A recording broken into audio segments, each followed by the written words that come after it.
It's coming into December now, so it's our new month video. This month we're talking about pigs, just because it's coming to the end of the season and the end of our current breeding plan with pigs that we've had so far. So it's a beautiful day here today. We're going to show you lots of nice pig videos, so be prepared.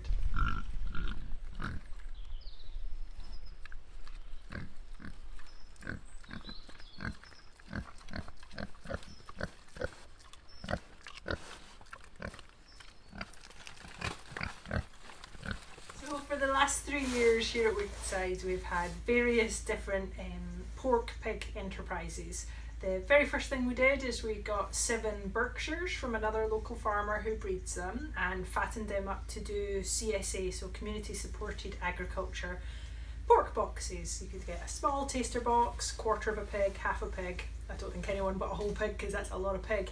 But we did that initially just to see A, if there was a market, B, because when we first moved into the farm there was absolute desolation of perennial weeds because it had been empty for 6 years. So nothing works better as a rotavator than a lovely little free range piglet. So we had them for the first year, and then after a period of deciding what our next move was, we actually had the opportunity to purchase a small breeding herd. It was just 2 sows and a boar who we had for nearly 18 months.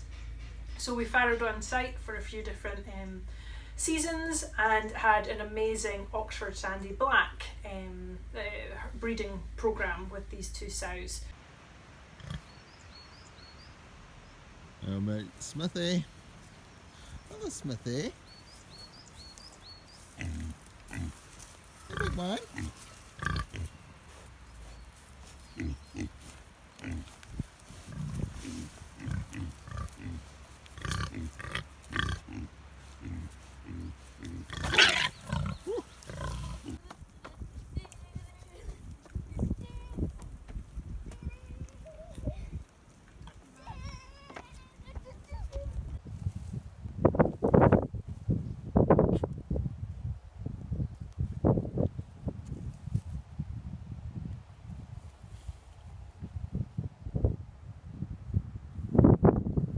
Nobody's shown them how to do this.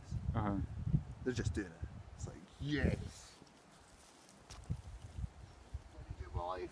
Turn shit over my nose. That's what I'm gonna do.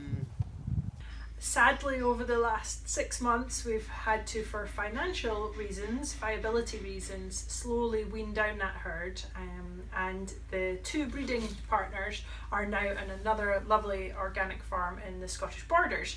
But the reason we've had to do that is unfortunately because if anyone knows anything about pork in the UK, it is extremely cheap, quite often imported, and it's very, very difficult to make a margin. Even though our customers have been willing to pay a more realistic price, even within that, the cost of feed, plus then slaughter costs, processing costs, all of that generates, if you're lucky and you don't have any problems, and we had a couple of problems, maybe £100 for a pig, and that's for 6 months work out there in January with a bucket and cleaning up and doing all the hard work. So for us right now, we've decided to take a step back. We'll possibly reintroduce some kind of pastured pig enterprise because, as I say, from the regenerative agricultural point of view, pigs are fantastic.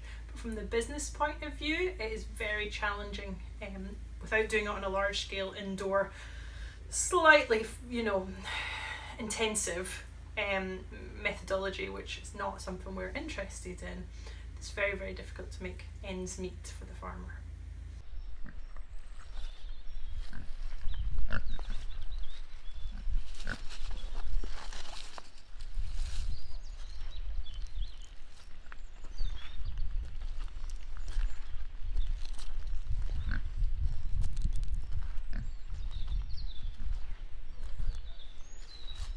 Shouldn't we all be cutting our meat consumption, Jenny?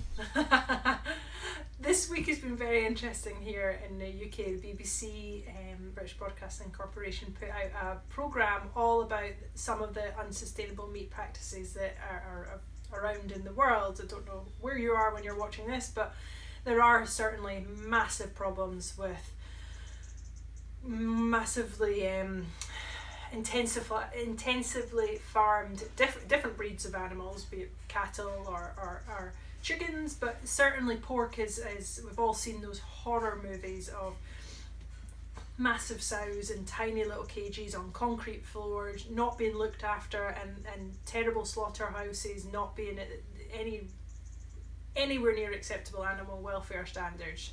And I, like any person that is vegetarian or vegan, I find that absolutely abhorrent and can't stand it and want nothing to do with it.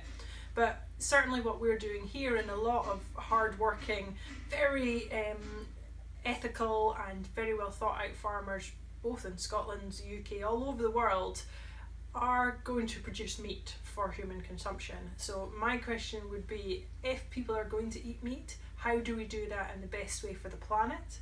And in the kindest way for the animal? Yes, they will die at the end of it, but with the best quality of life and the most dignified death.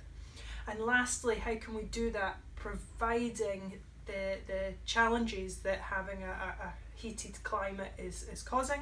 Methane gas is a concern, carbon monoxide gases are concerns, but there is so many things that animals can do, especially in a geography like ours, where there's vast areas of land which is just not suitable for growing. It's either very hilly or very cold or very shaded, where no consumable plant matter will grow. So these are the fantastic areas where animals can do that wonderful thing of turning the sun's energy into food, obviously through plants, but through plants that we can't digest as humans. So for me, a sensible reduction of processed foods, processed meats, a sensible reduction on meat that you have no idea where it's came from is absolutely the right thing to do.